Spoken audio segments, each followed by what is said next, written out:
Hello all of you, welcome back to my channel. मैं आज आप लोगों के लिए लेकर आ चुकी हूँ एक कलेक्टिव रीडिंग जिसका टॉपिक रहने वाला है उनका अगला कदम क्या होगा आपके लिए और उनका इरादा क्या है आपको लेकर। यानी आपके जो पर्सन है, पार्टनर हैं, उनका ट्रू इंटेंशन क्या है आपके लिए, उनका इरादा क्या है आपके लिए और उनका अगला कदम क्या है आपको लेकर, हम ये जानेंगे। ये रीडिंग जनरल है, कलेक्टिव है। हो सकता है कि आपकी सिचुएशन के साथ एक्यूरेटली रेजोनेट करे, हो सकता है सिर्फ कुछ % रेजोनेट करे। तो ओपन माइंडेड होकर सुनिएगा और ज़बरदस्ती अपने आप को रीडिंग में फिट इन मत कीजिएगा। जितना आपके साथ रेजोनेट हो उतना ही एक्सेप्ट कीजिए and leave the rest. Okay, तो आइए यहाँ पे देखते हैं।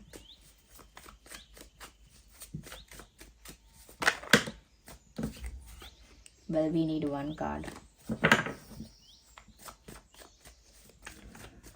देखते हैं व्यूअर्स यहाँ पर उनका ट्रू इंटेंशन क्या है आपको लेकर।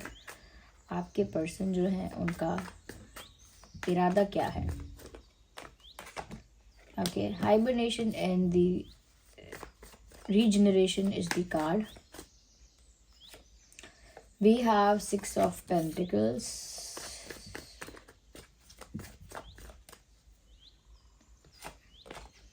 We have going with the flow. We also okay from life. ठीक है, उनका अगला कदम। आप अपने लव इंटरेस्ट के बारे में ही सोचिए, क्योंकि ये रीडिंग जो है वो स्पेशली आपके लव इंटरेस्ट के लिए है, तो आप उन्हीं के बारे में सोचिए।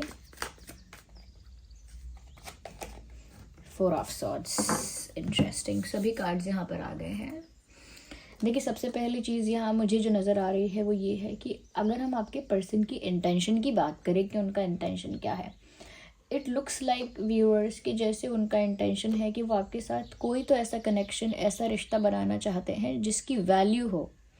ऐसा कोई भी रिश्ता आपके साथ बनाने की इच्छा नहीं है जो टेम्परेरी है, जिसकी कोई इज्जत नहीं है, जो कैजुअल है, टाइम पास है, जो जेन्युइन नहीं है, या फिर जो सिर्फ मज़े के लिए है, just to have fun.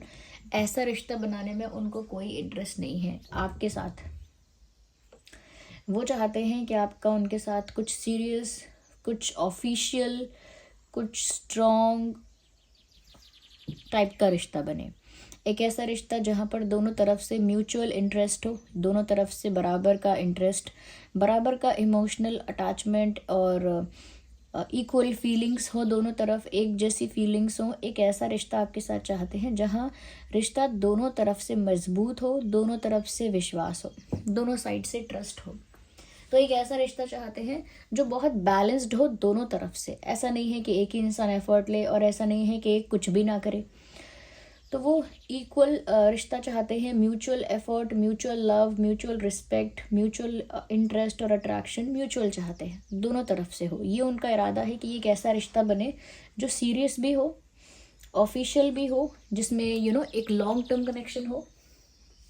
Okay, जो एक लॉन्ग टर्म कनेक्शन हो और जो रिश्ता जो हो कमिटेड हो। वो एक कमिटमेंट चाहते हैं, एक ऑफिशियल रिश्ता चाहते हैं, एक बैलेंस्ड रिश्ता चाहते हैं जिसमें म्यूचुअल एफर्ट्स हो, म्यूचुअल इंटरेस्ट हो और म्यूचुअल ही फीलिंग्स हों।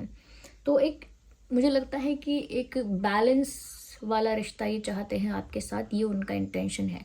कुछ भी ऐसा नहीं चाहते जो टाइम पास है, टेम्परेरी है। ये बात तो यहाँ क्लियर है, इनके इंटेंशंस में ये चीज़ तो क्लियर नज़र आती है। साथ ही साथ व्यूअर्स यहाँ पर ऐसा भी लगता है कि ये एक ऐसा रिश्ता चाहते हैं आपके साथ, जो इनका इंटेंशन है वो ये कि पीसफुल रिश्ता चाहते हैं।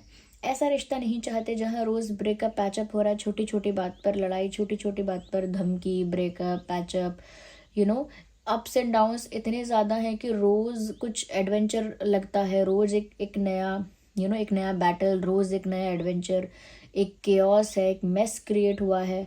वैसा रिश्ता वो नहीं चाहते हैं जहाँ उथल पुथल बहुत ज़्यादा हो, एडवेंचर बहुत ज़्यादा हो, अनस्टेबिलिटी बहुत ज़्यादा हो, अप्स एंड डाउन्स बहुत ज़्यादा हो, एक रोलर कोस्टर राइड जैसा हो।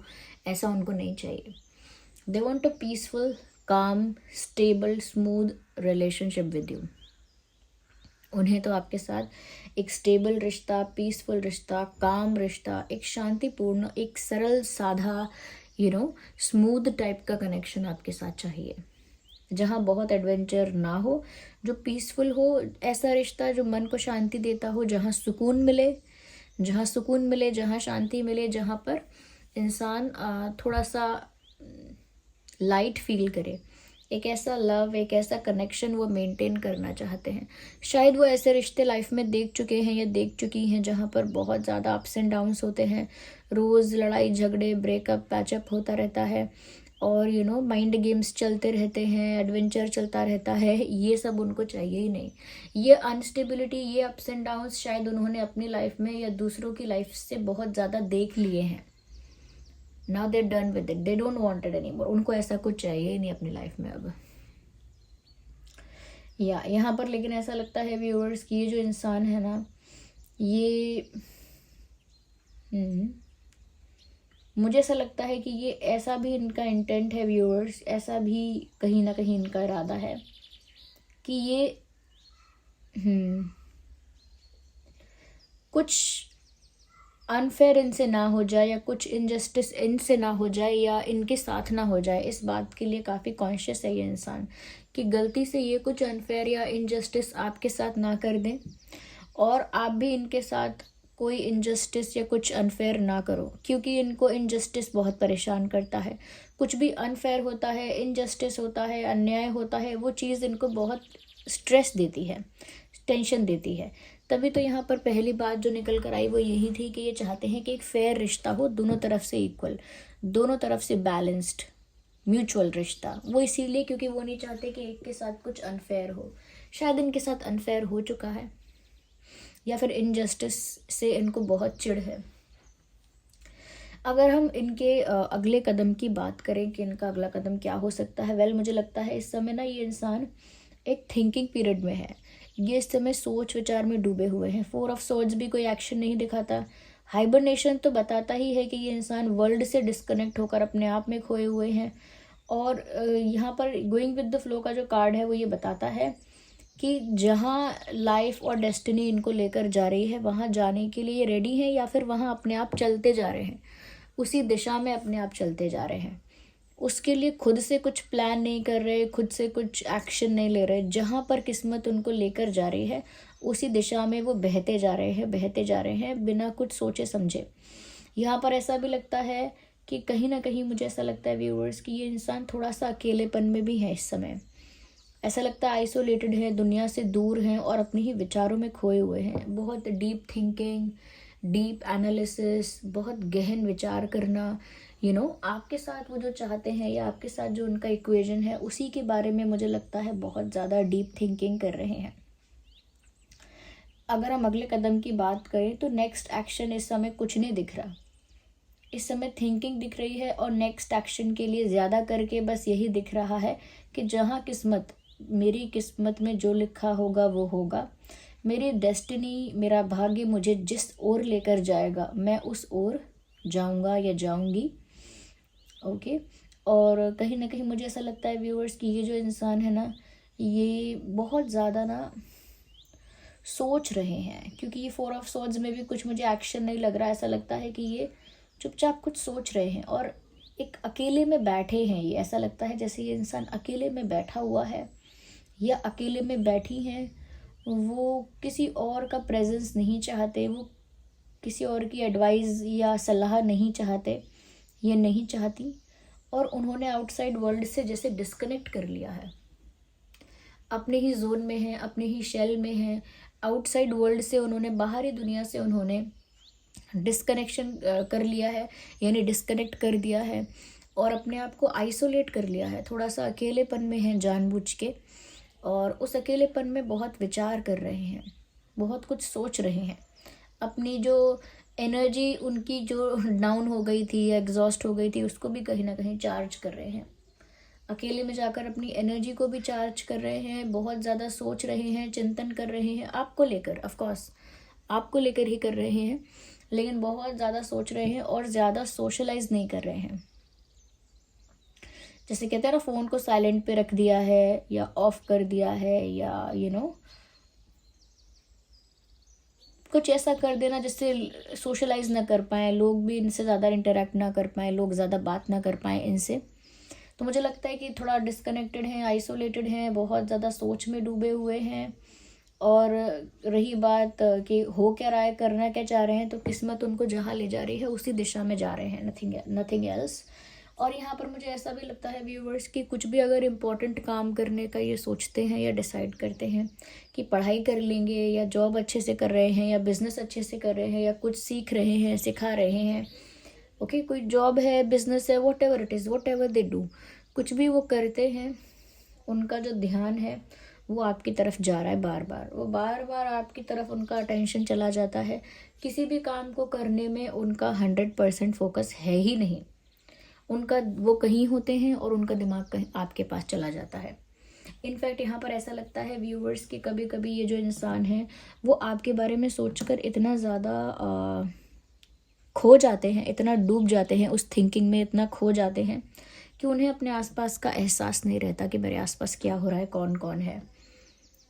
सो they think a lot about you. और ये जो थिंकिंग है ये काफ़ी एनालिटिकल थिंकिंग है कि वो एक सही सही कंक्लूजन पर, सही फैसले पर जो भी एक्शन लें, जो भी डिसीजन लें, वो एक सही डिसीजन हो, सही एक्शन हो। इसीलिए वो इतना सोच विचार कर भी रहे हैं, रैंडमली कोई स्टेप नहीं लेना चाहते। They want to think before they do anything. पहले सोच समझ लेना चाहते हैं अब कुछ भी करने से पहले। कुछ भी करने से पहले सोच समझ कर करना चाहते हैं।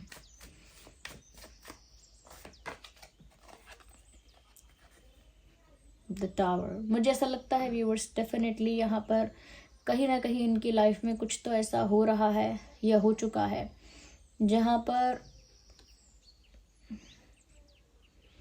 पर कुछ ड्रास्टिक चेंज आया है, कोई बड़े लेवल का चेंज इनकी लाइफ में आया है, जिसके बाद ये आपकी तरफ स्टेप लेने से पहले बहुत ज़्यादा सोच विचार कर रहे हैं।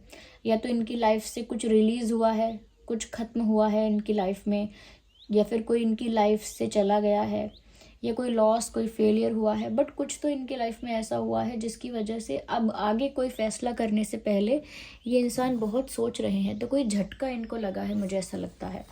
एक टावर मोमेंट इनकी लाइफ में आया है जिस वजह से ये थोड़ा सा शांतिपूर्ण लाइफ अब चाहते हैं।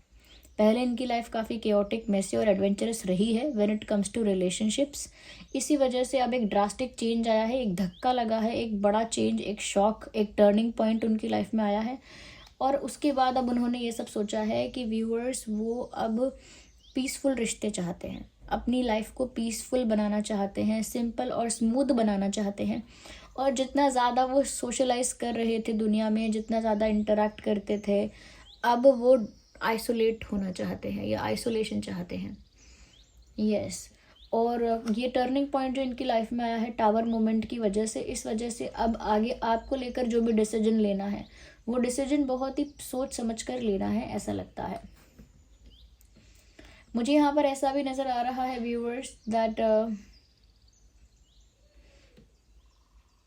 इनकी लाइफ में अगर कोई टावर मोमेंट आया है रिसेंटली, यानी कि कुछ ऐसा जो एक झटके से समाप्त हुआ है इनकी लाइफ में, या कुछ ऐसा जो बहुत टाइम से कोई पैटर्न ऐसा था, बहुत टाइम से कोई थर्ड पार्टी सिचुएशन ऐसी थी, बहुत टाइम से कुछ चल रहा था ऐसा इनकी लाइफ में जो जो इनके लिए अच्छा भी नहीं था। तो ऐसा ही कुछ यहाँ पर ख़त्म हुआ है और समाप्त हुआ है।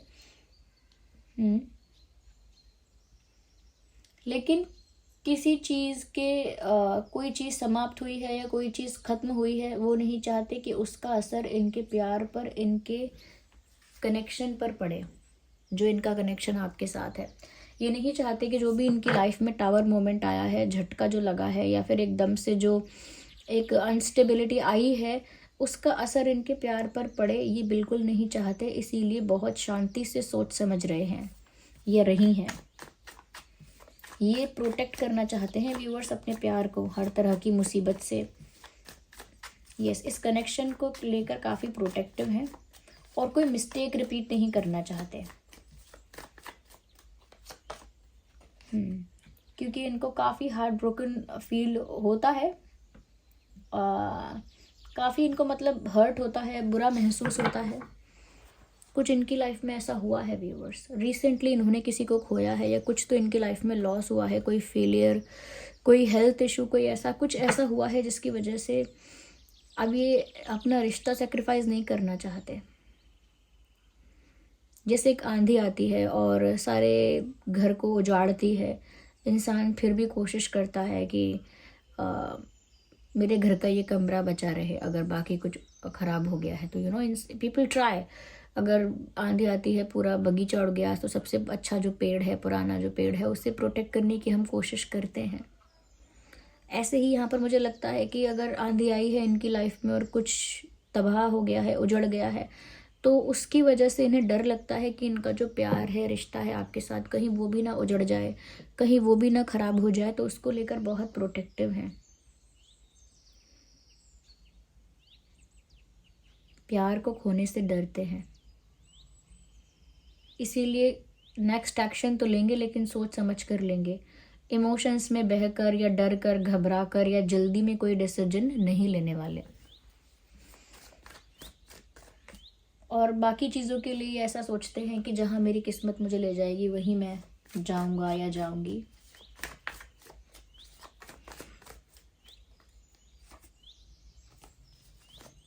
We need one card at one time. Well, here we have this. Yeah, they are busy, they are doing something, अपने फाइनेंसेस पर, अपने करियर पर वर्क कर रहे हैं, कुछ कर रहे हैं, बिजी हैं ऐसा लगता है। या लाइक बिजी हैं इन द सेंस कि दुनिया से इन्होंने अपने आप को आइसोलेट किया हुआ है, लेकिन कहीं ना कहीं मुझे लगता है कि कुछ एक्टिविटी, कुछ वर्क हो रहा है। They are doing something even if they are alone. अगर ये अकेले में भी है ना, they are still doing something. तो व्यूअर्स, इनका इंटेंशन तो है कि वो इस रिश्ते को प्रोटेक्ट करें सभी तरह की नेगेटिविटी से। जो नेगेटिविटी उनकी लाइफ में अभी आई है उससे भी प्रोटेक्ट करें इस रिश्ते को। हार्ट ब्रेक से अपने आप को बचाना चाहते हैं, वो नहीं चाहते कि उनका दिल टूटे। कहीं ना कहीं यहाँ पर ऐसा लगता है कि एक फेयर, इक्वल, म्यूचुअल रिश्ता चाहते हैं ये। और रही नेक्स्ट एक्शन की बात, देखिए इनका इरादा तो क्लियर है। अगर रही नेक्स्ट एक्शन की बात, तो व्यूअर्स, क्योंकि इनकी लाइफ में एक झटका लगा है, नेक्स्ट एक्शन ये एकदम से नहीं ले सकते, इन्हें थोड़ा टाइम लगेगा, सोचने समझने का टाइम चाहिए इनको। तब तक इन्होंने सब कुछ डेस्टिनी पर छोड़ा हुआ है कि जो भाग्य में लिखा है वो हो जाएगा।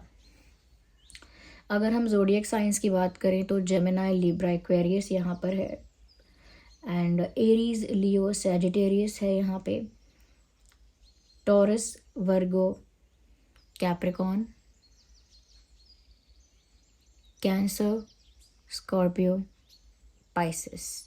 ये कुछ ज़ोडिएक साइंस हैं, क्योंकि यहाँ पेंटिकल्स हैं, कप्स हैं, स्वॉर्ड्स हैं और वैंस भी हैं। 8 of vents, 4 of swords, 5 of cups and 6 of pentacles. तो यहाँ पर सभी साइंस इंक्लूड हो गए हैं व्यूअर्स। आइए मैं यहाँ पर और गाइडेंस भी ले लेती हूँ एक बार, टू सी कि क्या गाइडेंस है इस रिश्ते के लिए, इस कनेक्शन के लिए। पॉप आउट हुआ है ये card, move beyond ancestral patterns. मुझे लगता है कि ऑलरेडी इनकी लाइफ में कोई पैटर्न ऐसा चल रहा था, कोई चीज़ ऐसी कर रहे थे जो चीज़ इनको स्टक करती थी। इनको प्यार में आगे बढ़ने से कुछ ऐसा था जो रोक रहा था। कोई इनकी हैबिट, कोई इनका पुराना डिसीजन, कोई इनका कॉम्प्रोमाइज़, कोई इनका पुराना एडजस्टमेंट, कुछ तो ऐसा स्ट्रक्चर था, कुछ तो ऐसी चीज़ थी जो उनको आगे बढ़ने से रोक रही थी। अब ऐसा ही कोई पैटर्न, ऐसी ही कोई चीज़ समाप्त हो गई है। ओके, एक झटका लगा है, एक आंधी आई है और ऐसा ही कोई पुराना पैटर्न ब्रेक हो गया है, कोई पुराना स्ट्रक्चर ख़त्म हो गया है। तो मुझे लगता है कि व्यूअर्स, अब इनको आपकी तरफ बढ़ने में आसानी होगी। ओके, अब वो एक इंडिपेंडेंट, फ्री डिसीजन आपके लिए ले पाएंगे, अब जो भी डिसीजन लेना चाहते हैं। Be graceful in movement and action. कहीं ना कहीं व्यूअर्स, देखिए ग्रेसफुलनेस की बात है कि be graceful in movement and action, यानी कि आप जो भी एक्शन लेने वाले हो, ओके, जो भी, जिस भी डायरेक्शन में मूव करोगे, जैसा भी आपका मूव होगा, नेक्स्ट मूव जो भी आपका होगा या जो भी एक्शन होगा, उसमें आपको डिग्निटी मेंटेन करके रखनी है। वो एक रिस्पेक्टफुल, डिग्निफाइड डिसीजन और एक्शन होना चाहिए। इसीलिए दे आर टेकिंग टाइम। वो कोई ऐसा एक्शन लेना चाहते हैं जो वैल्यूएबल भी हो, रिस्पेक्टेड भी हो और डिग्निफाइड हो, डिग्निटी को मेंटेन करते हुए हो, खुद की डिग्निटी, आपकी भी डिग्निटी, मुझे ऐसा लगता है। इसीलिए दे आर थिंकिंग अलॉट। और स्टैंड योर ग्राउंड, कहीं ना कहीं व्यूअर्स यहाँ पर ये गाइडेंस भी है कि जो आप लोगों का विश्वास है, जिस चीज़ पर आप लोगों का बिलीव है, विश्वास है, जिसको आप फेथ रखते हो, विश्वास करते हो, चाहे वो कोई भी बात हो, जो आपका ओपिनियन है, आपका विश्वास है, उस चीज़ से आपको डगमगाना नहीं है, उस चीज़ पर अटल रहना है, टिके रहना है। तो ये गाइडेंस है। This was the reading. I hope ये रीडिंग आपके लिए हेल्पफुल और रिलेटेबल रही है। अगर इस रीडिंग ने आपको थोड़ा भी गाइड किया है, वीडियो को लाइक करें, कमेंट करें, शेयर करें, सब्सक्राइब करें, बेल आइकन को प्रेस करें, एंजल नंबर टाइप करके रीडिंग को क्लेम करें। कमेंट्स में बताएं कितने % रेजोनेट करती है, और जिन पर भी आपका फेथ है, विश्वास है, जिस भी फॉर्म ऑफ गॉड को आप मानते हैं, कमेंट्स में उन्हें थैंक यू लिखें। चलिए मिलते हैं अगली रीडिंग में, तब तक के लिए bye bye family, love you all, take care.